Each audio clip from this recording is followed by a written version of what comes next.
খুব সহজে কিভাবে 10 সেকেন্ডে টাই বাঁধবেন। তো টাইটাকে প্রথমে আমি যেভাবে টেবিলের উপরে রেখে ভাঁজ করছি, আপনার যে কোনো একটি স্থানের উপরে রেখে এভাবে সুন্দর করে টাইটাকে ভাঁজ করবেন প্রথম অংশ, এবং দ্বিতীয় অংশটাকেও সেমভাবে এরকমভাবে যেভাবে দেখাচ্ছি টেবিলের উপরে সেমভাবে এভাবে ভাঁজ করে সুন্দর করে রাখবেন। রাখার পরে হাতটা দিয়ে আমি একটি প্যাঁচ দিব, এই প্যাঁচটা আপনারা ভালো করে লক্ষ্য করুন, তাহলে খুব সহজে আপনারা দিতে পারবেন। তো এটাকে আমি আবার দেখাচ্ছি, সেমভাবে আপনি এভাবে সুন্দর করে একটি প্যাঁচ দিয়ে দু অংশটা ধরে রাখবেন।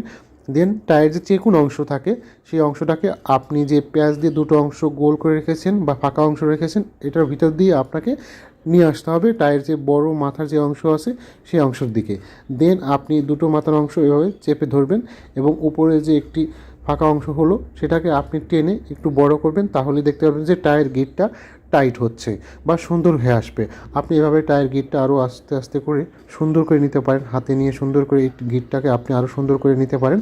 দেন এভাবে কিছুক্ষণ টাইটা ফিক্সড করার পরে যখনই আপনি উল্টাবেন দেখবেন সুন্দর একটি টায়ের গিট হয়ে গেছে। তো এভাবে কিন্তু খুব সহজেই অল্প সময় আপনি ঘরে বসেই সুন্দরভাবে টাই বাঁধতে পারবেন। ধন্যবাদ।